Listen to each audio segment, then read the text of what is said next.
What's going on, beautiful people? Views and Views, week 3. The usual suspects getting back together. It's still September, so it's still early. Still a lot to get to. A lot going to happen. A lot has happened. But we are here. We are live. Views and Views presented by the scene. I am Mo Schefter. That is Germ So True. And that is Mr. Myron Jenkins. MJ, talk to the people, brother. Just talk to the people real quick. Yo, it's a fabulous day, and I'm here to drop bombs, meaning I'm back on my bullshit. I see you still on the beach, though. Yeah, I'll catch that bar later. Fabulous made it. No worries. So, Views and Dudes, if content is king, you are looking at royalty. We are here. Week 3, which means absolutely nothing has happened as far as what you should or should not do about your football team. We're still in the 4-week grace period, people. Do not panic. Not yet. We'll tell you who to panic on, though. But right now, do not panic. We getting warmed up. Give me about week 6, and I'll be able to get you those winners. Right now, I'm just trying to get a feel for it. Shouts out to my babe. Just got off on my honeymoon. As you can see, the beach is still behind me.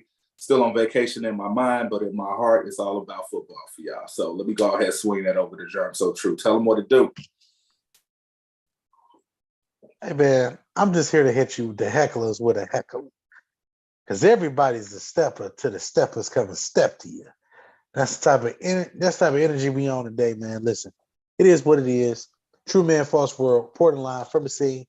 Here, let's get this thing going. Santana, hey. He's coming. Vic's coming. It still says Victor Santana is connecting to audio. Make sure he gets connected. Make sure the people sees him. Like MJ said, man, no time to panic just yet. We will tell you when it's time to panic. Although for some teams, that panic button is creeping up, Tennessee. I'm just saying. It's still early, whereas when we'll talk about this as the show progresses, whereas for teams like Cincinnati, it's not the time to panic. Cincinnati has no need to panic until maybe like November when we see what's really happening. Germ, anything you want to? We're still waiting for Vic. I'm going to say this real quick. You see this pen right here? I'm going to write about 5 teams off today. Off. Meaning no chance of return. I'm going to write them off today. Before the week 3s even get started, if you are a fan of these 5 teams, which will be named later in the show, I'm going to let you know that you just might as well just get ready to start looking at draft prospects. You're not lying. We still don't know what's going on with Vic. Has he reported to any of us as to what his See, Vic tries to act like he's old and he don't understand technology. So yeah, but it's like, it's just one of those situations where when he connects, then he'll be like, say something about Nene or say something about the internet or the hamster that died and that he had to get a new hamster or something. It'll be something, So yeah. So while we get Vic here, let's talk about a few things before we dive into the games. Number one, please give Brett Favre more coverage than he's been getting, because that is absolute hypocrisy at its finest. Number 2, the Chargers doctor. I don't know. I mean, listen, we understand that there are certain unorthodox or borderline unethical practices that happen in professional sports, but we don't hear about it as much as we do when it comes to the Chargers. Like, that seems to be always a team that we're hearing things about. So they better get right, because Jeremy alluded it to a few years ago, there might be a universal conspiracy to curse the Los Angeles Chargers for the way they've handled certain players over the years, more notably Drew Brees, and then more recently Tyrod Taylor. And now it seems like Justin Herbert is kind of a victim of this malpractice that is being alluded to. Let me not get any lawsuits, because I don't need any more. But fellas, as far as injuries are concerned, couple things on the menu. The Ravens, everybody's expected to be back for the Ravens, including that secondary, Marcus Peters and Marlon Humphrey. The Bills, they're missing basically their entire starting secondary. The Broncos should have Jerry Jeudy and Patrick Surtain back. There he is. What's up, Vic? What's going on, fellas? Glad you made it, brother. Hey, man, getting ready for football, cooking and stuff like that. I was kind of, delayed on the process, unfortunately, but I'm here. It's nice to see the QB, MJ's on. That's right. That's Beautiful. right. Backup QB. Mo's the QB. No. In case he get injured. It's debatable. Hey, what you mean that's debatable? Fortunately, the show got to go on. That's right. The show has got to go on. The show has got to go on. Let's just dive into these games, fellas. Y'all ready? Yes, sir. All right, we're gonna start with a heavy one. You got the Baltimore Ravens going to the New England Patriots. Ravens 2.5 at road underdogs in this one. Over under is 44.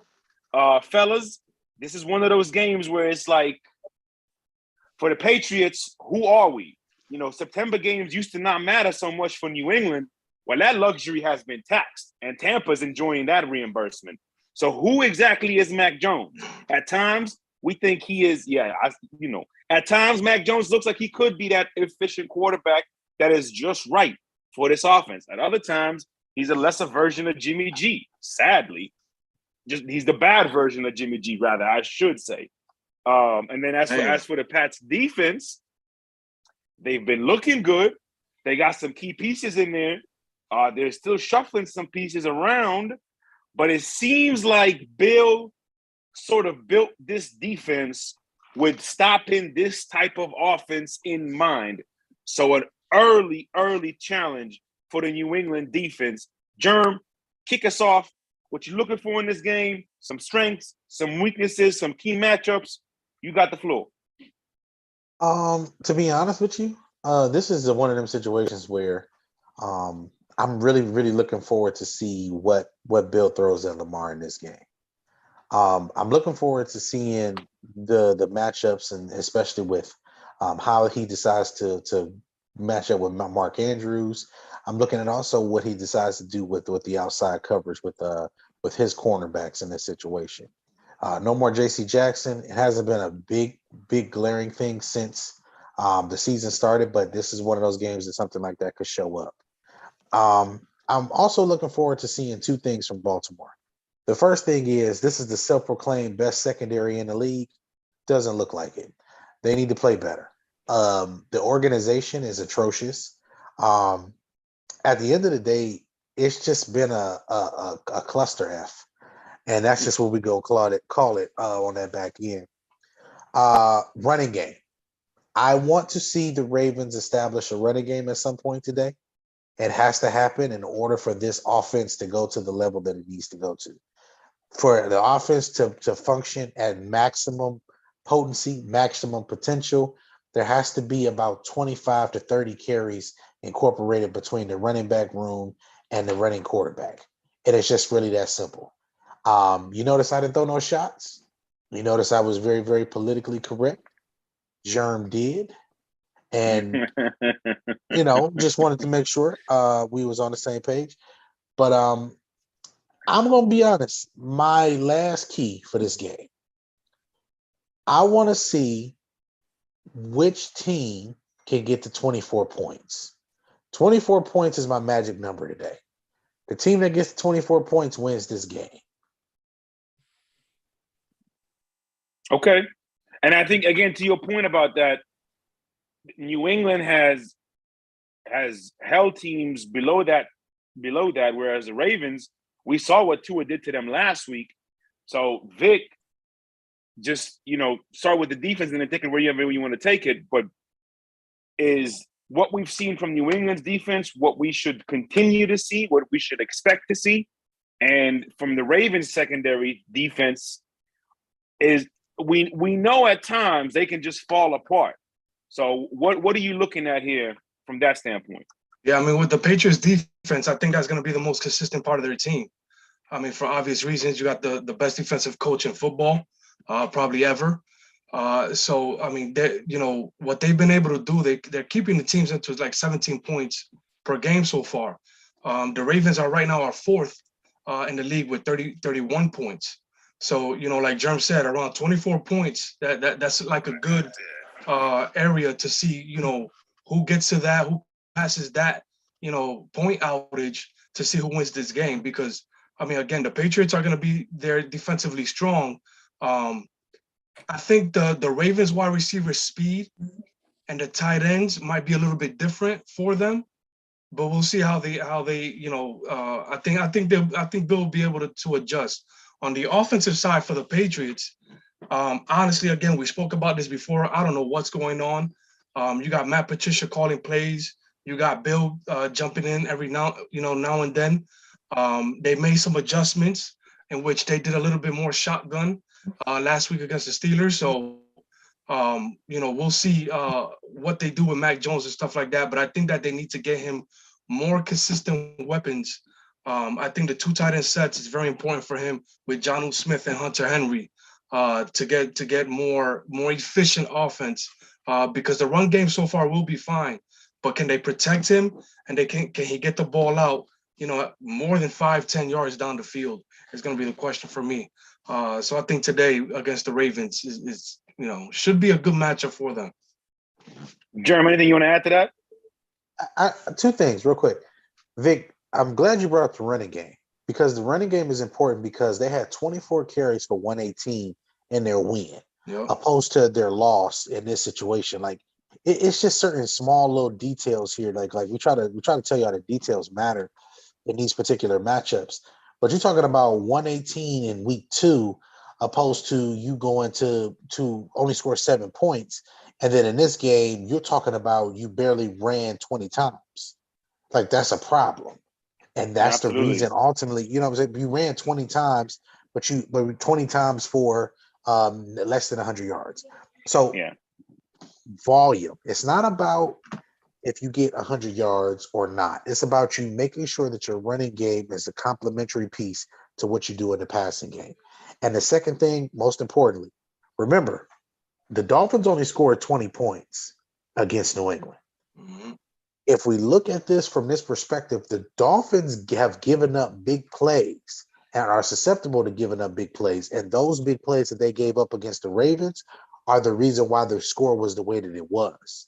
So let's make sure that we understand that that's indicative of how the game is going to go. But the Ravens give up big plays every week. And we're talking in the passing game and in the running game. So New England, exactly, Vic. Right. Continue to run the football and continue to stay the course. It doesn't matter what the score is at the end of the second quarter. It matters what the score is at the end of the game. Period. Go ahead, y'all. I'm sorry. Vic, no, you're good. Vic talked about something when it comes to matchups, and Jeremy alluded to volume, and he's absolutely right. Whereas, just talking about Vic's point real quick, MJ, you are a man that understands chess, and we know that Bill looks at the game as one big chessboard, and something that we saw last week with the way that the Steelers or the Patriots defense guarded the Steelers tight end. Now, he scored a touchdown, but they still held him to limited production. Right. I think for Bill, that was, hey, let's do this and see if it can work for next week. Because Bill has been just building up a game plan to slow down or maybe even stop Lamar. So what are you looking at in this game? Chess, checkers? Is it just going to be a lot of razzle-dazzle? What's your thoughts on this game? Well, I think we can learn a lot from the Baltimore-Miami game in the sense in which Baltimore's defensive secondary, I don't believe, did nothing more than just had a problem with Tyreek Hill and a quarterback that was able to buy enough time to get him the ball. The thing about it is when you have a quarterback that can buy you time, I don't give a damn how good your secondary is.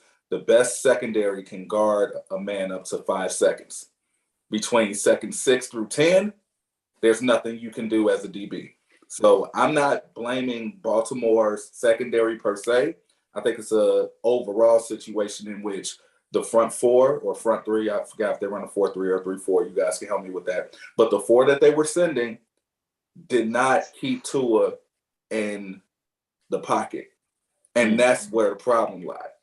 I don't think that this front four is going to have a problem with keeping Matt Jones in the pocket. And also, they don't have a Tyreek Hill on their team. So adding those two together, I do believe that Baltimore will bounce back and win in this game. But I do think it's going to be very difficult because Bill Belichick is the best of the best. But like we've known with every good player, the difference between chess and sports is you have athletes on the chessboard that can break rules and defy all laws of the game. Lamar Jackson is way faster in person than he is in film. And even though a lot of that stuff, it makes sense, Bill will have them in the right positions. Lamar Jackson make plays, man. Yeah. And some things you can't account for. Just like, again, Tyreek Hill. You can't account for that speed. He just made plays. And Tua about enough time to get him the ball. And then it opened up the other guy because I got to focus 2 or 3 people on Tyreek. Now the other guy gets to eat, and all he has to do is catch the football. You see how everything is just a chain reaction and how it works together?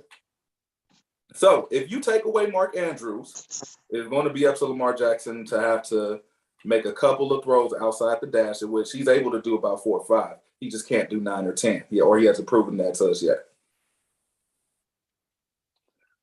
Again, I think everybody's points are on point, and because of everything that was said, like an index finger, on point, like an index finger. Because of that, I am going to pick the Baltimore Ravens to win this game. Yes, Vic, the defense for the Patriots are going to be the most consistent and the anchor to this team. I do think Bill Belichick will be prepared. I do think they're going to have some success against this offense. They are going to make it a little muddy for Lamar Jackson. But I think this Ravens defense, fully healthy, is going to give Mac Jones a lot of fits. I'm going Baltimore 2013. Germ? Oh, this is hard, man, because I feel like there's going to be a defensive score today. And it's going to be the defensive score that pretty much just, the straw that breaks the camel's back. But I'm going to say this. I still don't trust the Ravens defense.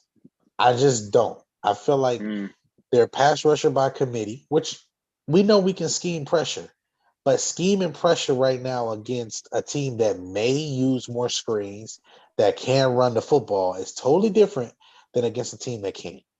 And we know that is the 100% the New England way. Screens, draws, all those different things. With that being said, give me New England today. I'm going to take the Patriots. Give me New England 24-20 in a very, very interesting game. And 2 things. Let's to say this before I pass to Victor. Lamar has about 5 throws that should have went for 6 so far this year. And when I say 6, I mean the other way. Because Xavier Howard would still be running if he caught one of them. Last week. Give me Bill and them 24-20.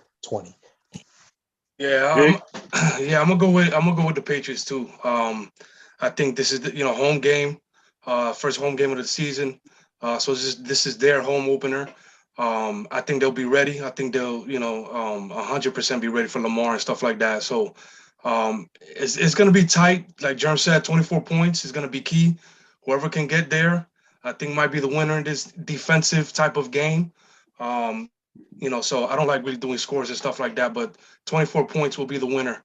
Whoever can get to that or higher will win this game. I think it could be, 24-17 type of game, there in New England. MJ? All right, the early trend that I've seen in the first 2 weeks is determine how I'm going to make these, not just this pick, but the picks all the way through. So, as of right now, there are 2 types of quarterbacks right now that is going to get you early wins. You have the quarterback that is seeing every possible defense that you could possibly throw at them, and they're just going to pick you apart death by 1,000 cuts. And you have the quarterback that is not only mobile, but is accurate and can make plays and is starting to read the game a little more. Yep. Those are the only 2 quarterbacks that we have seen that has been consistently successful. Everybody else has been a Richter scale. So with that, this is why we're seeing a slight struggle with Joe Burrow. Sophomore season always is the toughest. We got 16 games worth of film on you. And we're going to make you be patient because we know you're the weapon. Until you start handing that ball off to Joe Mixon 25 times and they start making you pay, y'all going to continue to have to throw it through tighter windows. Can you make those throws? Of course you can. But you're going to make your life a little bit more difficult until you start handing that ball off consistently. Just saying. So if I'm saying this about Joe Burrow, what you think I'm going to say about Mac Jones? Nowhere near on the same platform on as So every pick that I'm going to make is going to be which quarterback is better at this very moment today while they're playing. Right now, Lamar Jackson is better than Mac Jones as of today. I'm picking the Baltimore Ravens because of it. I dig it. Last one I wanted to make about this game before we move on for the Patriots defense. Jabril Peppers and Matthew Judon. You are the queen and the chess on the castle. You are the queen and the castle of the chessboard today for Bill Belichick. Next game, stay in the AFC. Bill really picked up Pep. Okay, go ahead. Oh yeah, he was gonna. Bill always was gonna find a way to get Jabril Peppers on his team at some point in life.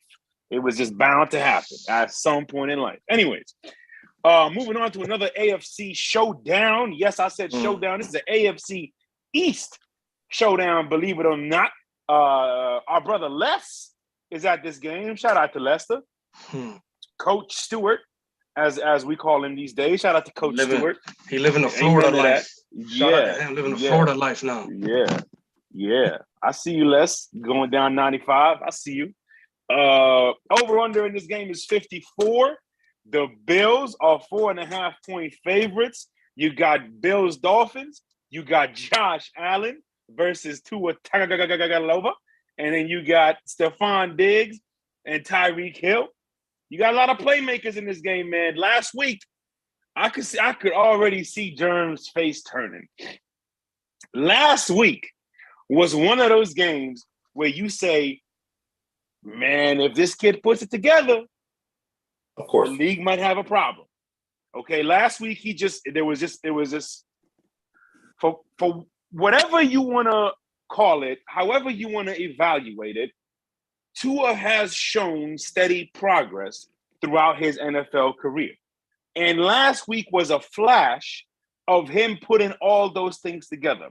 He had a little more poise. He looked comfortable. He was stepping up in the pocket rather than looking to escape out of it, which is one thing we always stress to these younger quarterbacks. And the balls were relatively accurate, and I use that term a little loosely. Can we nitpick? Can we say it was a little behind? It was a little short, a little over, a little this, a little that? Absolutely. But not every throw is going to be perfect. At the very least, he was throwing a lot of catchable passes. Shout out to PFF, even if you don't even use it. All I'm saying, okay, I dare say, I double dog say, I triple dog dare say, okay, Tua looked a little Steve Youngish out there last week. And it is going to be interesting. Maybe, but it is going to be interesting to see if the Southpaw can keep trending upwards. Now, obviously, this is a much different opponent this week with the Bills. As we talked about the Ravens being inconsistent with their defense. The Bills' defense has been one of the most solid and consistent defenses for a long time in the NFL. For at least the last 7 years, that defense with the foundation that they keep just pouring more and more concrete down. Now you bring in Von Miller. Like this is a whole different defense. So we will see how he can transition it from week to week.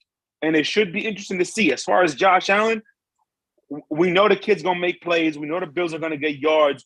We know they're going to put up points. We know what we're going to get from Josh Allen. Where this Bills offense, the key for them in this game is Stephon Diggs versus Xavier Howard. Xavier Howard's coming off a bad week. Stephon Diggs is coming off an incredible week. I think like 12 catches for 148 yards and a hat trick of touchdowns. That's pretty special. So if Diggs gets Howard in a hole, the Dolphins' whole defense might drown. Vic, we'll start with you tonight. on this Yeah, game? man. Listen, there's a lot to this game right now. This should be a real exciting game. The other day I was looking at the NFL passing leaders, and guess who's on top of that right now? Tua, the rest of whatever his name is. You know what I'm saying? So the dude's got like 700 yards passing right now. Um, then we got, then you got Josh Allen, who's actually fourth. With all the passing they've been doing, he is fourth in the league right now in passing yards. And then you got the receivers. You got Tyreek Hill, who I did not expect to be leading the league right now in receiving yards with Tua. That he's the leader with Stephon Diggs, number 2. So today should be an aerial attack from these teams. Should be exciting. I think I'm gonna go with the team that for me has been a little bit more consistent over the years and also has a better secondary now. Micah Hyde now is out for the season, though. In case we didn't know that, he is out with a neck injury. So, shout out to him. May he, heal beautifully. Prayers up for his situation, whatever that neck injury may be. That's not good for football talk, but for the sport of football. But, hopefully he'll be back. But I think that the Bills secondary, Tyreek Hill, Jalen Waddle, who's actually, I think, fourth in the league in passing, catches and stuff like that. Oh man, this one is tough, fellas. This one is actually tough. Like Mo said, Tua has shown progression. Germ, is he gonna be mid-tier? I think he'll still be mid-tier. I don't think he'll reach the elite class, and that's gonna be important for playoff time. But the dude has definitely reached a different level in his game. Yeah. Some of the plays that he's done, but anyway, I'm gonna let y'all talk. Let it marinate. Well, in my head. here's what we're gonna do. We're gonna picks. toss it to MJ. We're gonna toss it to MJ because I need Germ's pressure to build just a little more. MJ, take it away, brother. Very simple. Very simple. In this game, in this football league, how many times have we seen a team jump from mediocrity to elite without taking the proper steps to get to mediocrity to good to a little bit more failure here to now I'm being for real? If they even get to that point sometimes they trade their people away and they start all the way back to square one. So with that, what we're about to witness right now is the difference between a team that has momentum versus a team that is ready for a Super Bowl. Buffalo is going to kick their ass. It's that simple. Okay. They're going to kick. Okay. And not only are they going to kick their ass, it's going to be a statement game because here's the difference between Buffalo's defense and Baltimore's defense last week. Buffalo's defense got Von Miller. So, yes, all of their secondary is injured, but when you only got 3 seconds to throw as opposed to 7, it's a little different.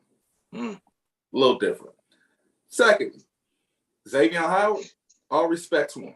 Ain't nobody holding Stephon Diggs, and there's no such defense as a perfect pass. As of right now, Josh Allen has been throwing dimes. Dimes.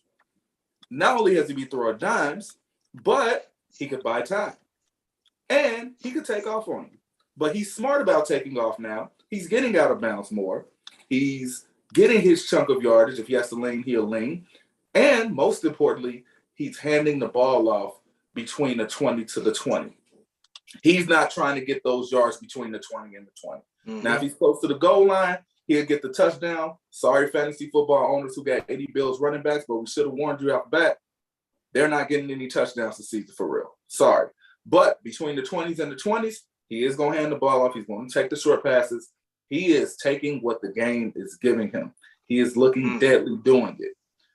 Once again, what I just said about before I made my last pick, the quarterback who is mobile and can throw accurately and is starting to read the defense a little bit, Josh Allen is in that category. Give me Buffalo 38, Miami.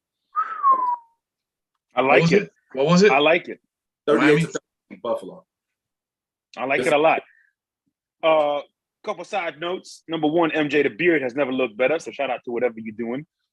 Vic talked about Micah Hyde healing beautifully.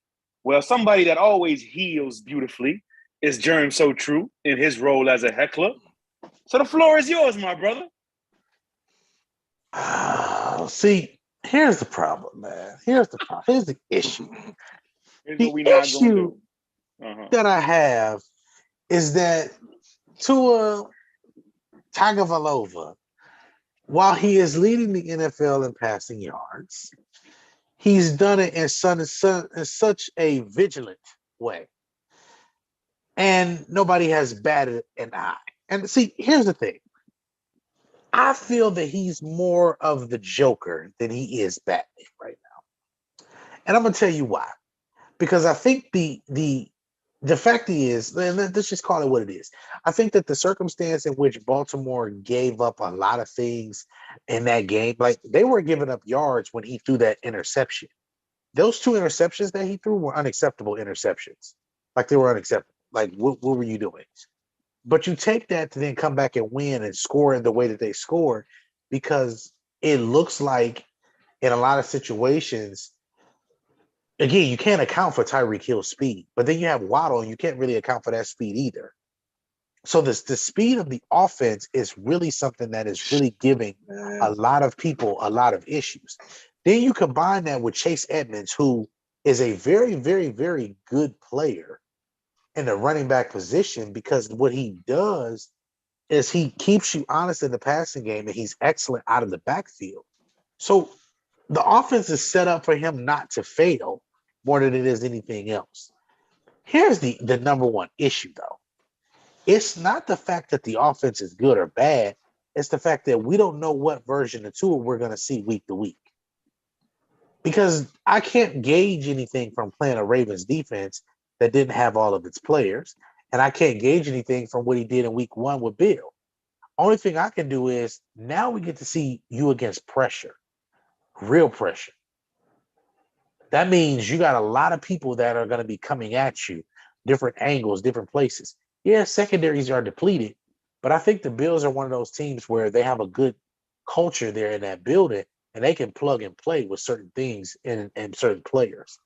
So that's the side of that. But what we not gonna do is we not gonna act like Josh Allen can't have a stinker or act like he ain't got some bad games too. Oh, facts. Facts. It's facts.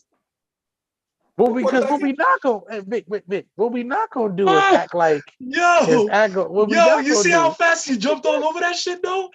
I'm God damn, my the brother. beer What's the extended. problem? The beer extended too. Like shit came on the shirt. Of course.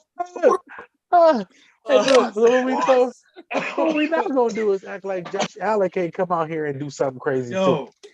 And then here's the other thing too, Vic. The thing is, even with Josh Allen, right? If we, because me and you, we debated like heavily about Josh's potential. Yeah. And I think he's exceeded it. To be fair, I think he's exceeded what we thought. Sure. Yeah. I just think the one thing I want to see now is I want to see you plateau in consistency. Mm-hmm. The consistency plateaus, like this is an elite level. Like everything about Josh Allen that can be elite. Everything, like the arm strength, elite. The accuracy is starting to become to that point now where it's like, oh, this accuracy is pretty. The accuracy's there, but I gotta see him plateau in consistency, and that's gonna be the key. Tua is still trying to find where his place is going to be in the league. So, of course, the expectation is not going to be the same. So, I'm going to say today, I'm going for a 40 to 45 type of game. That's what I want to see. I don't even want to see no defense. I don't care about defense today. Whoever's defense plays the best today will not be indicative of who plays in February. Because I don't think either one of these teams get to February. But with that being said, with that being said, go ahead. With that being said, I'm gonna roll today with Joshua Allen because of two reasons. Because today, Joshua is the better quarterback all the way around, period, in my Vic Jr. voice. And then number two, I think that the Bills as a team right now are one of those teams on a mission for a number one seed. And I think a number one seed for the Buffalo Bills is more important right now than ever before because they want to be able to face Kansas City in their house with the weather situations and circumstances to make it a game in which they can combat with the Patrick effect. And Go ahead, just MJ. Germ said, just to counter what Germ said, as far as Josh Allen can't have a stinker, he can have a stinker, but you have to have certain things on your defense to force a stinker. He's not playing New England in week 10 with 20-degree weather. He's playing Miami in beautiful weather. Wind probably not going to blow no more than I don't know what. Even though that the hurricane might affect the wind. I don't know that. But as of right now, from what I know the weather to be, it's beautiful for throwing a football. And if the weather's going to be beautiful for throwing a football, you ain't stopping Josh Allen. You got to have a good defensive scheme, athletes, and elements. 2 out of 3. You need 2 out of 3. That's all. And MJ, I like what Miami does on defense. I think that they have a very good group. Man, it's just, man, I ain't trying to be funny, man. That's what I'm saying. Man, these They got one it ain't just Diggs. And Mo, I'm gonna pass it to you when I say this. Bro, Dawson Knox is a very, very intriguing player. No doubt about it. That's a sure-handed tight end. Like what? Like they got some really unique players on that offense. And the running game, if they got a running game, they will be in February. That's kind of where you start to be at with the Bills. It's very true. Very true. So because at that point you will ask less of Josh Allen. And the more you ask of Josh Allen, the more we get that Jekyll and Hyde that Germ talked about earlier.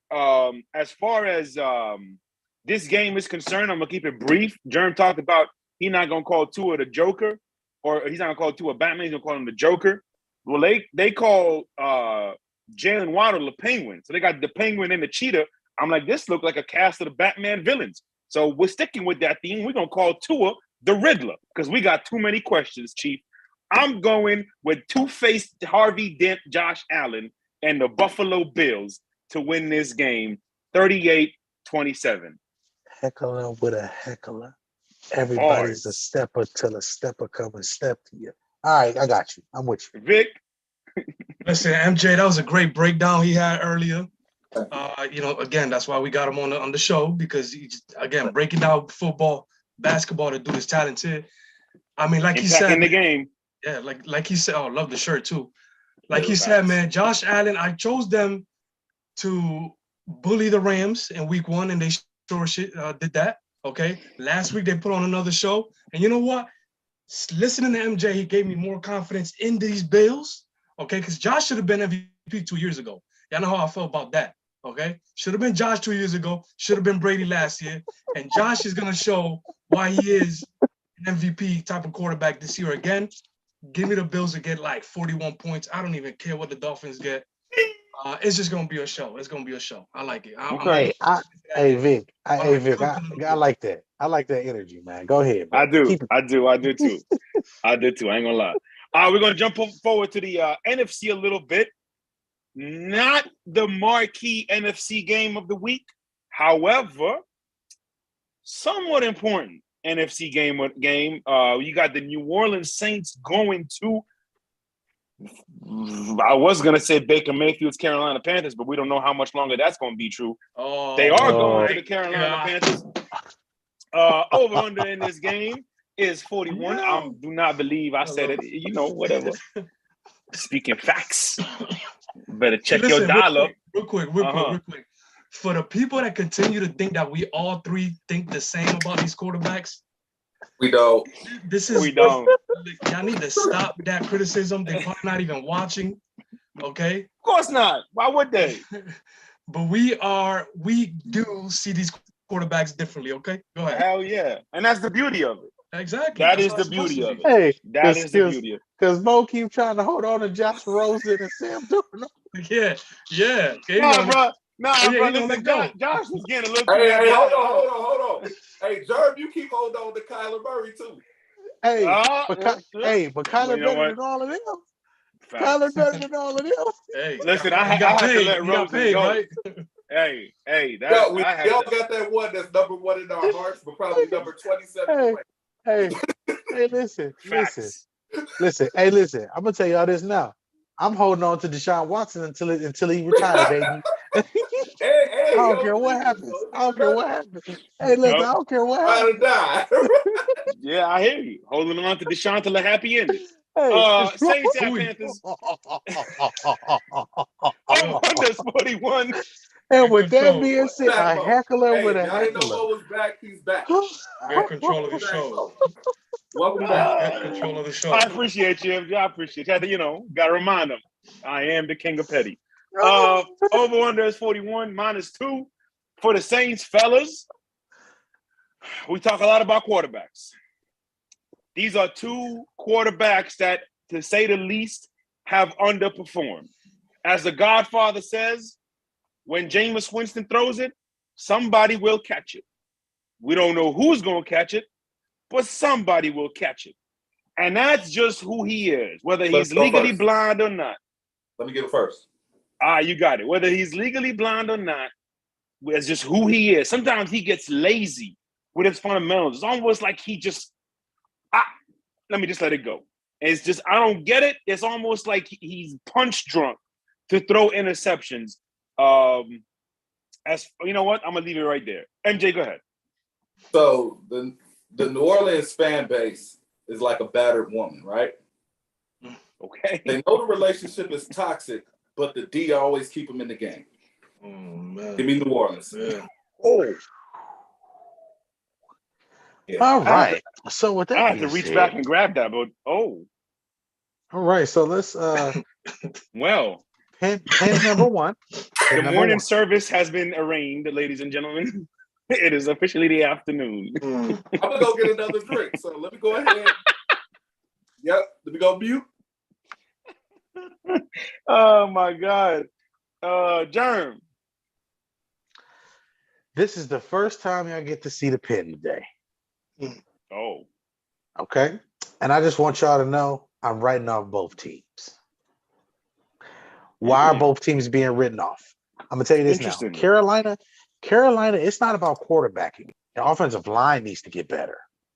I'm not even gonna really talk about quarterbacks Yeah. because I think at the end of the day, I think Baker shows he's serviceable in situations. He showed he's serviceable. So it's not, is he great? No, but is he serviceable? Yes. Can you win games with him? Yes. Can you win 10, 12 games with him? Yes. But what they're doing there, I am not going to lie to you. That defense continuing to ascend over the next couple of years as these players get more tenure, that's going to be the key to their success. Brian Burns, Yuri Grossmato, those are the guys that are going to be a big part of their success. Mm-hmm. You know, I don't think that there's any other way we could say that. As far as why I'm writing Carolina off, it's just they don't have the beef to be able to sustain any type of greatness offensively. That means via running the ball or passing the ball. So you'll always get choppy and inconsistent performances from them. So Carolina, you have now been written off. I just would like you to know there is nothing else that we need to talk about with Carolina. Let's start looking at prospects. You got some good talent there, but you still need beef, period. Saints, you have premium beef. Saints, you have great secondary players. Saints, you have very, very good linebacking core. Saints, you have very, very good skill position players. Saints, you have one problem. I hate to say it, it's crab legs. Does that mean that Jameis is good or bad? No. It just means that we do not know consistently what we're going to get from him. If Jameis Winston was more consistent, we wouldn't be talking about Tom Brady in Tampa Bay. We gotta start holding Jameis accountable here because Jameis is Jameis's worst enemy. Amen. And because of that, I have to respectfully sign off on the Saints this year. because he is not the answer for them to Wow. get over the hump. Wow. That's not the answer either. I hate to be the person to say it, but if I was a quarterback and I was a top 5 player in the world at my position, I would have chosen to go to the Saints because that roster is ready. Yeah. Facts. And I think personally that has been the most underachieving roster of the last 7 years, considering that talent on that team has been immense. Facts. The Cowboys may have something to say about that, but yeah, I'm with you. Well, I think the only reason the Top two. Saints I think the only reason the Saints should be in that number one conversation is because of number one, the person they had a quarterback for majority of those years, and number two, overall they beef was a little more premium than what they had over there in Dallas. They got some Hall of Fame. They got players that we know for sure will be in Canton. Well, I don't know if they're going to be in Canton because they never actually got a ring. Remember, offensive linemen are unfortunately very forgettable unless you're there on Super Bowl Sunday. That's why David Deal is going to be a Hall of Famer. David Deal. Who's David Deal? Pop quiz. That's his name, right? Yeah. David Deal was the right tackle for the Colts. Giants. Wrong man in. Wrong man. Well, Close enough. Close enough. Hey, look, I know it was one Close of them. enough. Yeah. Good job. As far as Jerm, you brought up a good point. You don't really want to focus on the quarterbacks. I agree with you because both teams need better dogs up front. What up, MJ? I think Vic. I see. Yeah, Vic. Yeah, that's facts. Vic, we know with these teams, pressure is going to be a big part of this game. Okay, the Panthers' defensive line versus the Saints' offensive line. That's strength on strength. As far as the all the way around. As far again, the Panthers' defensive line, the Giants had 31 carries total last week, and they held strong all game. Well, on the flip side, I do not think Carolina can just line up man to man with Christian McCaffrey and just say, "Hey, we're gonna pound it down your chest and we're gonna get success." So, what's your thoughts on this game? Yeah, no, I mean, it was, you guys said it perfectly. The Carolina offensive line already 7 sacks already given up with a lot of pressures. They're not opening holes for Christian McCaffrey, who looks, like he's still trying to get back to it, but he had some flashes last week. So they're just not protecting. So I agree with Jerm. Writing them off right now might be the thing, even though it's early in the season. Writing them off, Carolina specifically, I mean, it might be it. Again, Baker has shown some flashes. That deep pass to Robbie Anderson was a thing of beauty, showing his arm strength, showing his accuracy. So again, the consistency is what I'm looking for from Baker. I had him as a quarterback that can reach the elite level. Right now, he's a mid-tier quarterback. You know what I mean? So he has the talents, but he needs to find the consistency, but he also needs to find the protection. He had it there in Cleveland. Unfortunately, it didn't work out. Now he's in a team with lesser protection. So unfortunately, that may be the case. When it comes to the Saints, I kind of disagree. I'm going to give them a little bit more of a chance, Jerm. I know James is inconsistent. Oh, do you agree with my assessment, though? Do you disagree with my assessment? Which one? The first one I said about the Saints. With the beef? No. The analogy, and to say it like he said it, it's like a battered woman.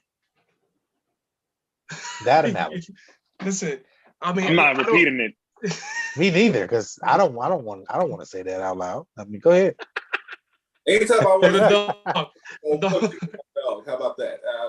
He's gonna be my sister, but so if you see me pick this dog up, I was about to go crazy. Let's stop that. Listen, I mean, yeah, you can't look like an asshole if you petting a dog like this. You can't. No matter what you say, you can't look like an asshole at all. Listen, man, like Jameis, listen, we're a big fan, we're a supporter, but I think it's a perfect combination because this team likes to go deep. You know what I mean? They got Chris Olave to go deep. They got the other kid, I think, Taquan Smith. Is he making MJ's assessment even more graphic? Boy, I tell you. Amen. Mm-hmm. You don't even realize it, too. Oh, man. We off the rails now. Yeah, get control of the damn show here. You don't want that said, hey, I'm taking let's go this way. Well, Anyway, I got to say to this. So game, New Orleans do Davis, All the right. New Orleans pause. How about that? Yeah, basically. Hey, listen. hey, listen, it's Paul's in the thing. You know what? Tandra's everywhere. Let's just move on. I don't know who. Let's go around the horn real quick with predictions. I'm going with the New Orleans Saints. I do think it's too early to write off the Saints. However, with the Panthers, I don't think it is too early. If Jameis is his worst enemy, then damn it, so is Baker Mayfield. He is burning in the kitchen, and he's just standing there saying, "This is fine. Give me the Saints to win this game. They got the better foundation. They got the better everything going for them going forward." I just think it's overall a bad matchup, really, for the Panthers as they are right now. So I'm going with the Saints. I'm going to go, I'll go 24-16. I don't know. Give me the. I'm taking the Saints too. I think everybody here is taking the Saints, but Yeah. I'm taking the under. Yes, absolutely yes. That's the most accurate one of the day. Next one on the menu, we're going to stick with the NFC. We're going to go down, stay in the NFC South. We got, the last of the living legends, the last of the living standing legends. We got the GOAT versus Aaron Rodgers. We got HD 4K versus bootleg. It's going to be another game where it comes down to, well, who's going to make the more important throws. Although I think both teams have some similar challenges moving forward for each of them. As far as the Green Bay Packers are concerned, I mean, look, we said it when the Davante Adams trade went down. We said this makes sense for Green Bay. We also said Davante Adams is more valuable to Green Bay than he is to the Raiders, simply because he has the better quarterback. He is still a wide receiver. No matter what, no matter how good he is still a wide receiver, which means his impact will be felt greater the better the quarterback is. It's simple mathematical mathematics, okay?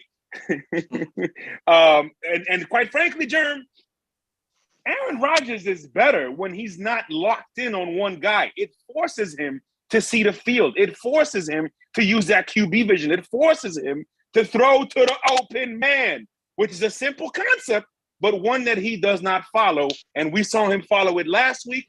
And it's like, okay, this is what you're supposed to look like. Let's keep it right there because I got a lot to say on this one. Jerm. I'm going to make this simple. I want to see Aaron and I want to see him do two things today. Throw to the open man. That's number one. Number two, take your ego out of the game and focus on being a team player. You do those two things, you'll have a chance because Carlton Davis is still not the answer. And there's not much else I'm going to say about that. Tampa, you know they can't run the ball against you because they still bleeding in their chest from the last time they tried. It just don't work. The thing that you know that you're going to have to do is you need to get pressure and you need to do something unique now. Now it's time. They've seen you 2 times in the last couple of years, 3 times if we include the playoff game. Now we got to try to do some things different. Now we got to try to start incorporating some different things because now they're a little bit more familiar with you. I want to see Tampa adapt, adjust, and deliver a new and a little more energized game plan here today defensively to really get after Aaron Rodgers. It doesn't have to be via blitz. It can be with your down 4. Don't care how it gets done, but it needs to get done. Facts. J.M. just said full mathematics shirt coming soon. Mm-hmm. Facts. It's coming. It's absolutely coming. Vic, take it away because I'm kind of screwed up the process here a little bit. So go ahead, Vic. Yeah, I mean, real quick, I think that this is going to be a run-heavy game today. Like you guys said, Rodgers distributing the football, but the Packers are leading the league in rushing yards. With the combination of Aaron Jones and Mr. Dillon. I was going to call him Corey Dillon, AJ Dillon. They're leading the league in rush yards. So I expect the Packers to continue to do that. They're going to need to do that against this defense. Rodgers seems to struggle a little bit, with this defense. So it's going to be interesting to see if he's still able to distribute the ball. It was against the Bears last week.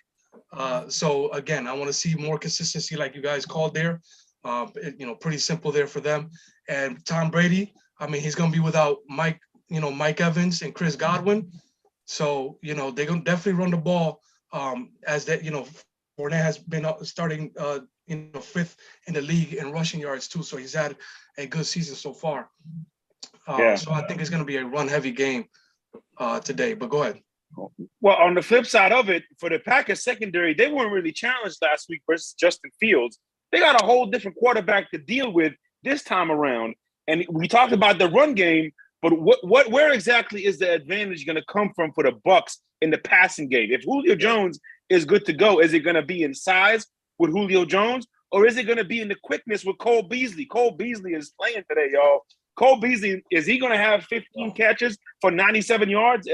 If he has that type of game, that means Tampa Bay, almost said New England, that means Tampa Bay is moving the ball. That means Tom Brady is getting rid of the ball quick, and they are getting small, little yards. Death by 1,000. Thank you, MJ. Take it away.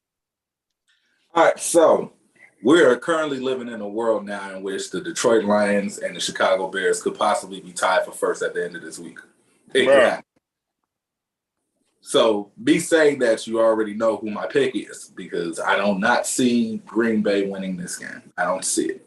Not to say that Green Bay won't eventually win this division, because they have pretty much have clear-cut real estate and deeds on this division for like the last, 20 years, which is hard to not give Aaron Rodgers his props, because at the end of the day, he's owned at least this division.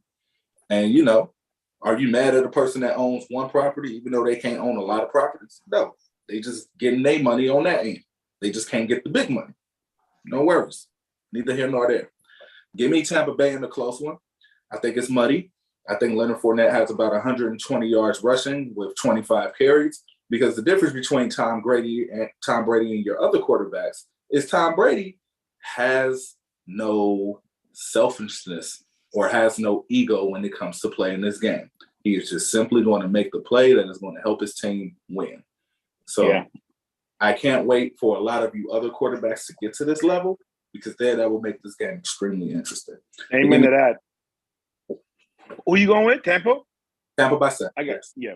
So just last thing I want to say about this game, just a couple of quick points. For the Buccaneers, I think their strategy today on offense has to be a healthy diet of let's make Green Bay tackle, be it runs, screens, sweeps, little hook and curl routes in the slot with Cole Beasley. Just find that little matchup. I know I'm saying Cole Beasley's name a lot, but it's because I know what a quick twitch white guy can do to a Tom Brady offense. Okay, simple as that. And I think it's going to be very interesting to see what he comes up with. But speaking of making tackles, just something I want to put in our brains a little bit. What if Devin White reaches his ceiling? What if Devin White becomes everything he is supposed to be? He might become Defensive Player of the Year from the middle linebacker position, which we haven't seen, and I don't know when. Urlacher. So he might have been the last, but I know what Lester Stewart would say about that. Believe it or not, I'm going to go with Green Bay today. I just think they come in a little more complete, a little more of a better energy heading into this game. I'm going with Green Bay. I'll say something like 27-20 or 27-24, something along. I don't see Aaron Rodgers beating Tom Brady. That hurts my heart. It breaks my heart, but I'm gonna go with Green Bay by a field goal just for the hell of it. That's right. Yeah. Jerm, something you want to add? Because I don't know if you made your pick or not. Tampa. Okay. We got it's 12:35 at the moment. We're gonna try to be out of here in the next 15 minutes. So we're gonna go a little rapid fire style with the rest of these games. Not too fast, but a little faster. You got Kansas City at the Indianapolis Colts. Over under is 51. The KC Chiefs are 5-point favorites. Look here, man. Indy, I have nothing nice to say. I have nothing bad to say. I have nothing I want to say about the Indianapolis Colts. I don't like anything that they're doing over there. I think Matt Ryan's QBR is like a 23.9, something like that. I don't know. There's something bad. Just to put it that way. As we talked about, KC, losing Tyreek Hill was going to impact them, but not necessarily in a negative way. It just made them have to evolve. And we have no doubt that Patrick Mahomes, as talented, as skilled, as gifted as he is, wasn't going to evolve. And that's exactly what he's doing. And that's going to stay happening. It continues today. Give me KC by a lot. Vic? I mean, I'm with you, Rand. There's not much to say about this game. The Colts have been very disappointing. They haven't even been able to consistently run the football. Now, even though I do expect them to move the football a little bit more today in the run game, I don't think it's enough. Pat Mahomes has shown that he can distribute the ball without Tyreek Hill. So, this defense has given him a lot of issues over his career. Okay, he has not been great against the Colts, but I think he has a good game today. Give me the Chiefs. Germ? Vic, I said that to Mo before the show started, that this is one of those teams notoriously that he does not do well against. But why? It's because this is the team that you have to be patient against. You have to be patient and you have to wait for your opportunities. Well, they're patient and they wait for their opportunities and then they make you do the same. Here's the only difference. This year, Pat's been more patient. So now we get to see what happens then. So give me the Chiefs today, but I think I'm taking the under, and I'm thinking the game is going to be closer than you think. I'm thinking like 27-21. Okay, I dig it. MJ? Sometimes, breakups are not always, toxic or one person is losing. Sometimes you can break up and you guys can blossom into what you need to be. That's what happened with Tyreek and Pat. With that being said, Pat Mahomes will have a shortstop in Indy. With that, give me the Chiefs. I dig it. Vic, would you pick Vic? Yeah, I'm taking the Chiefs, bro. I think Hold on. Hey, hold on. Do I gotta put it in subtitles or something? Pat will have a short stop in Indy. Like, do I gotta put it? Look, Okay. No, see, I missed that one. I apologize. That was pretty If good. you missed it, everybody else did. That's why I gotta put it in subtitles. Hey, next game on the list, baby, the Lovie Smith revenge game. The Houston Texans are marching into Soldier Field to take on the Chicago Bears. I don't know why I came out that way. Maybe because MJ drinking and I want some. They taking on Justin Fields and the Chicago Bears. Listen, man, I can't believe what I'm about to say I'm about to say it, but Davis Mills has not played bad the first couple weeks of the season. It is a shame that game had to end in a tie, but it is more a shame that Matt Ryan tied Davis Mills and Davis Mills tied Matt Ryan. When the expectations are lower, the reward is greater, sadly. Give me the Houston Texans to win this game 20-17. That's a very popular score for me today. I don't know why. MJ, we're going to go with you. I know this is a little personal for you. I mean, oh, no, not at all? Okay, go ahead, brother. Not even close. Okay. What I will say, though, is just with the history of the Chicago Bears and following their team and their fandom, every time they are underestimated, they overachieve. Every time they are overestimated, they underachieve. This year, everyone is underestimating them. So I actually think they're going to win more than 7 games. But those 7 games and the wins that they get are not going to be nowhere near pretty, nor are they going to be wins in which you feel like they are going to be an opposable threat. This is one of those games the Bears will win. Their formula, Bears, if you're listening to me, I kind of know what I'm talking about now. Being in views for the 22 for 3 years, it kind of rubs off on you. Facts. Talk your shit. Fields should not throw the ball more than 25 times a game. You have not only Montgomery, but you got Herbert, and you have Justin Fields who can run. Run the ball 40 times.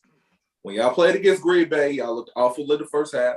When y'all played against San Francisco, y'all looked awful in the first half. You want to know the common denominator? Y'all kept trying to make him into a passing quarterback. He's not ready yet. Nor do you even have the opposable weapons at receiver or tight end to even become a throwing quarterback at this very stage of your offense. Nor do you have the offensive line to give him time to be able to throw the ball. So let's do us all a favor. Let's not act like this is what it's not. Run the goddamn football down the road every time. You should run the ball 35 to 40 times a game between your two running backs and Justin Fields. If you do that, you will score 20 points. Your defense will be rested. They will bend. They will not break. And they will be able to turn you over like they have been doing and keep the game score low, in which you will still win, in which you're not going to be a Super Bowl team, but at least you will overachieve like where I'm expecting you to. Give me the Bears. Give me the Bears 19-14. Nick? I agree with you guys here. Right now, the Bears they're dead offensively. Defensively, they can't stop the run. I think they're last in the league. So look for Damon Pierce, rookie running back for the Houston Texans. Anybody got him on fantasy or any of the daily lineups and stuff like that? Look for him to have a big game. They will involve him a little bit more. Fantastic looking rookie running back along with Breece Hall. So look for him to be involved. I think the Texans will definitely run the football a lot on this defense, and Davis Mills will just continue his efficiency for the Texans. So give me the Texans in this game, Jerm. I dig it, Jerm. I'm actually going to take the Bears today. I think the Bears offensively should be able to do just enough to get the win. I'm going to be honest with y'all. The only reason why I'm skeptical of the Bears is because Justin Fields' progression as a quarterback has not been what we want to see so far in year two. And that's not anything a testament to the wide receivers. That's a testament to him being in the film room, and a testament to him understanding what he's watching. And the game has to slow down for him some more. But give me the Bears today. With all that being said, I still don't believe in Davis Mills enough to pick him over Chicago this week. I hear that. But I mean, listen, we're going to have fun with it as long as – listen, Davis Mills' moment is not going to last long, so let him enjoy it. Right. Next one is the Detroit Lions at the Minnesota Vikings. You got Jared Goff versus Kirk's second cousins. Listen, man, it's one of those games where Detroit has played really well the first 2 weeks of the season. Minnesota has not. Simple as that. Detroit is coming in as the better team. Detroit is coming in with a little more momentum. However, with that all being said, they are who we thought they were. I don't think Detroit is a team that's going to last and be consistent throughout the regular season, whereas Minnesota is going to be one of those teams that win the games they're supposed to win and split the other games. This is one of those games they are supposed to win. This is one of those games where Kirk Cousins earns about $10 million more guaranteed for his next contract. He's going to be like 23 of 30 for 312 yards, something along those lines. And Justin Jefferson's going to go off. So give me the Minnesota Vikings to win this game. I'm going to go something like 25-21, 25-17 Minnesota. Yeah, MJ. You forgot the clause in Kirk Cousins' contract in which he does not start playing real football till week 7. Also a fair point.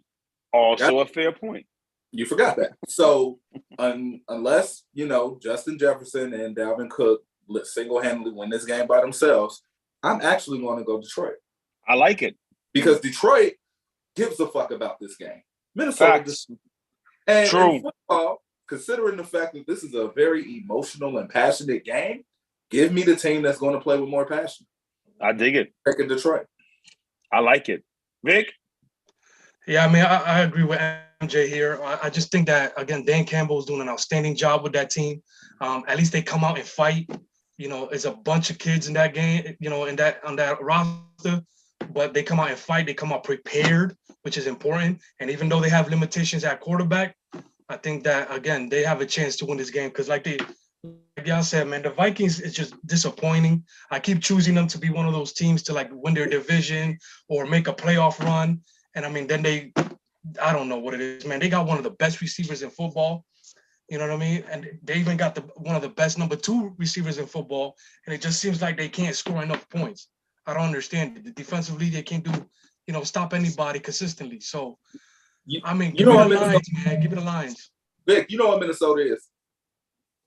The second. Minnesota is the chick that nobody looked at in high school and now got a BBL.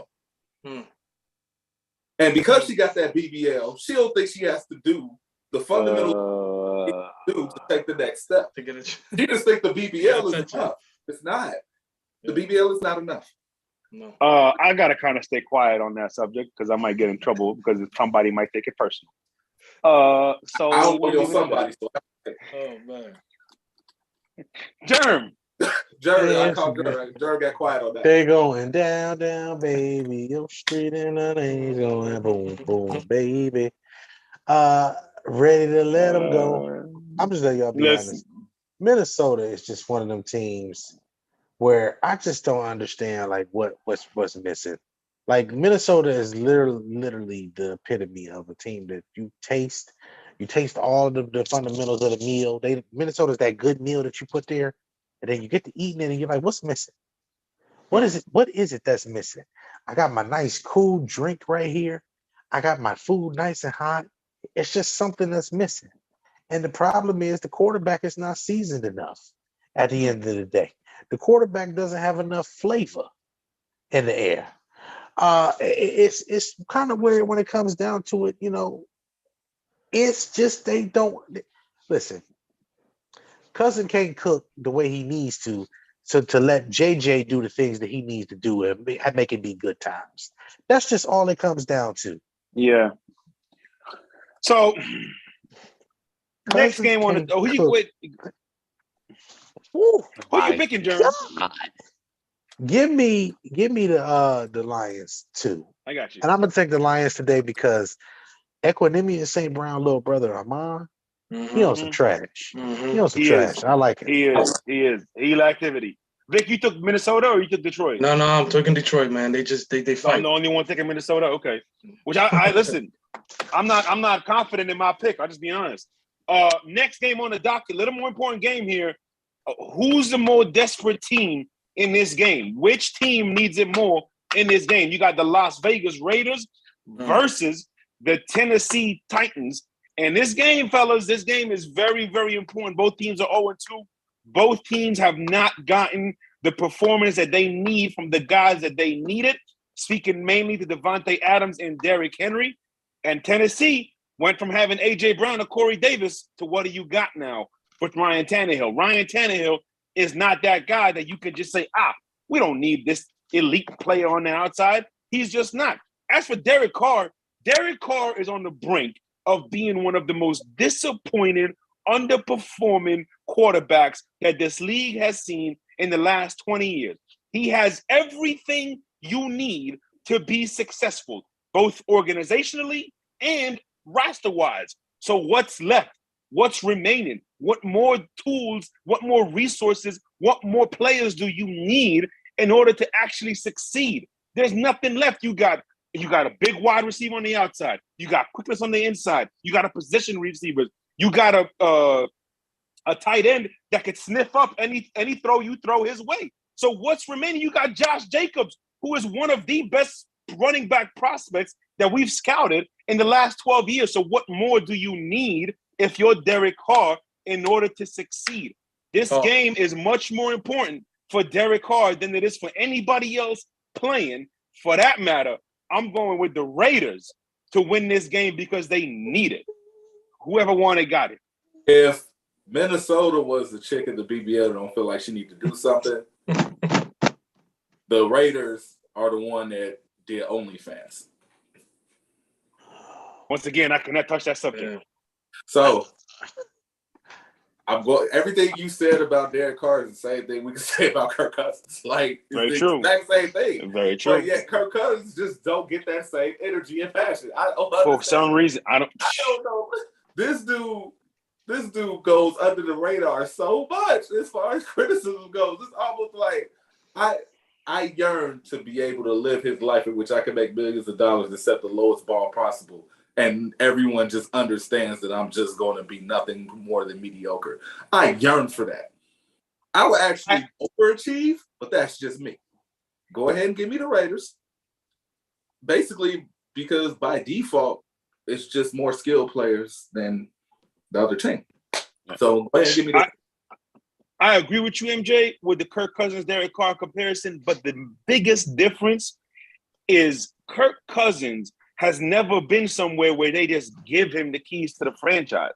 Derek Carr has the keys to the franchise. Derek Carr not only has the keys, when they moved to Las Vegas, they stayed with Derek Carr. When Tom Brady wanted to come to Las Vegas, they stayed with Derek Carr. So nobody quite has had the support behind the organization the way Derek Carr has from the Las Vegas Raiders. Very good point. That's to me is the biggest difference. Hey, I'm gonna say this, y'all. All right, y'all. All right. Let me open the door real quick. Let me just let y'all know something real quick, okay? What door did you open? The Las Vegas Showgirls are the most annoying team in the NFL to me right now. And here is my pen. I gotta pull it. I gotta pull it out. This is the game. I'm pulling out the pen on both of these teams. But I'm gonna tell you why. You cannot keep. Okay, Mo, I'm gonna tell you something that's gonna astound you. Devontae Adams' numbers in wins and losses are the same. They don't make a difference. They're low calorie. They're low calorie. Yeah, I hear you. All those catches, all those yards, and you still don't win. Empty that just calories. means empty calories. You're putting them in your stomach, but they're not doing anything for you. He's fast food. Man, listen. Oh, listen. Damn it. Devontae Adams is the Taco Bell of fast food. Yes. All of his numbers are in a bag. It just is what it is. It's nothing fresh about it. It's nothing that's going to make you overly happy. It's nothing that's going to satisfy you. It looks good in the stat box. It looks good everywhere else. But on Sunday, besides when he's performing, he can run the beautiful route. He can run the best route. It can look the taco can look perfect from Taco Bell, but it is not better than Condato's. It just is what it is. Would you rather have the best ingredients, or would you rather have ingredients out of a bag? And y'all say all the time, you kids love to say that these people be in their bags. I don't like bag food, and I don't like my receivers to be in a bag. I like them to be somewhere else. Yeah. So with that being said, I'm gonna go ahead and I'm just gonna let y'all know real quick. Talk, man, because I got a couple things to say. It's really simple. Y'all know the Raiders can still lose this game today. I'm gonna tell you why they can still lose this game. Because Derrick Henry can run for 300 yards today. Because guess what? The Raiders don't have the beef to stop them. Then on top of not having the beef, right? Not only do they not have the beef, they don't got steak or chicken. They got vegan all written over them. They got a black bean diet on that defensive line. They got guac. They got the guacamole. Full of shit. They got guacamole. They got the veggie burrito. They ain't got no protein. Let's talk about this. With that being said, I'm taking the Tennessee Titans to win today for two reasons. Because there is nothing more official than a ref with a whistle than Derrick Henry coming down on you with 270 pounds at a 4.4, and then you got to tackle him. And I don't think nobody on the Raiders want to tackle him or try. So guess what? I'm picking 250. Matter of fact, let me say it the way I put it. 250 for Derrick Henry today with 4 tutties, as y'all say on the streets. Damn. And I'm saying obliteration, annihilation, domination. Hey, the worst part about your Devontae Adams Taco Bell comparison, they got no honey butter chicken biscuit to go up they for. Sure don't. Vic. Yeah. What? Shout out to my favorite red-haired girl. Only one that's never given me any problems. Go ahead, Vic. Listen, I got a couple sorry y'alls for this game. First of all, what's going on? First of all, I'm sorry, y'all, but Devontae Adams is the best receiver in the league, and it still doesn't matter for this football team. I'm sorry, y'all, but I can't keep defending the Raiders. Shout out to April, love you, but I'm sorry, I cannot keep defending Derek Carr. Okay, the dude is one of the most inconsistent quarterbacks in the league.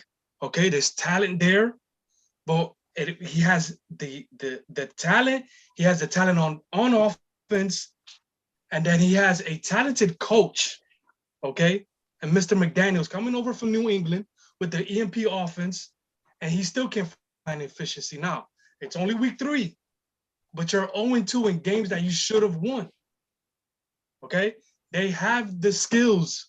They have the team. I got one more. Sorry, y'all, Jern. I'm sorry, y'all, but Derrick Henry is one of the most boring running backs to watch in football. For crying out loud. Oh, the dude needs a runway. He needs a runway to get started. But you know what? With all of that being said, even though they don't have the same offensive line that they've had in previous years, even Taylor Lewan, I think, is out for the season. Correct me if I'm. Yes. Because the Raiders, I'm sorry, y'all, are hot caca.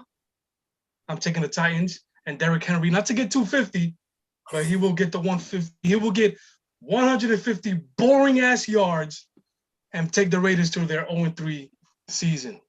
All right. Mo, tag me in because these next teams, which should not take us no more than 3 minutes. So we gonna go to 2 minutes. So we gonna break go ahead. it. All right, so let's go ahead and start off with, because they earned it. Let me go ahead and get there. We ain't calling no timeout yet. Okay, Cincinnati Bengals versus New York Jets. We'll call them the Jets because they did win last week. Real quick. No interruption or nothing. I got Cincinnati. Let's keep it moving. Yeah, same here. Get right game for the Bengals. No need to panic. Get right game for the Bengals. Yeah, I think Cincinnati too. They have to win this game. They have to. All right, conference game, NFCs, Philadelphia Eagles versus Washington Commanders. Go ahead, give me Philadelphia Eagles to be 3-0. I still don't know if they're for real though. Once again, I'm taking the Eagles. I think they got a fantastic roster similar to that Super Bowl roster.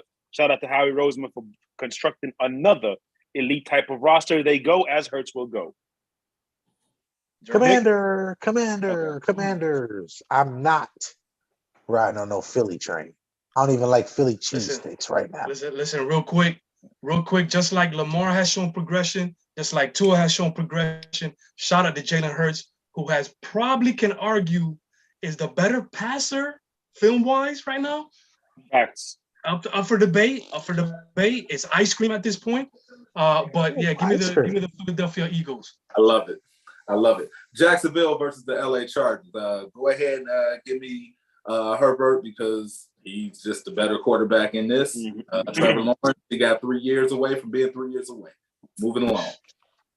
The only thing better in Jacksonville might be the zoo. Go ahead, bro. Give me the Chargers, man. But oh my God, Duval County might mess around and win today, man. Yeah, Chargers they have been playing well.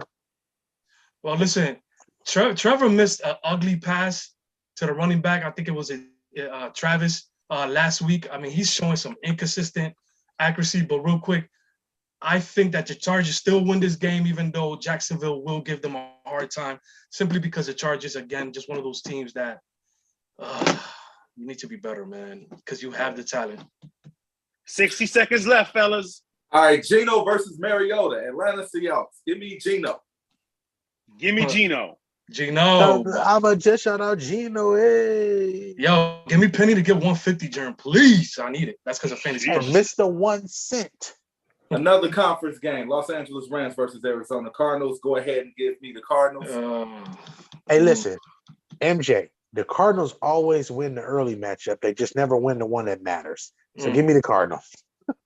Yeah, this game is probably the game that we should have talked about a little bit more. Give me the defending champs, baby.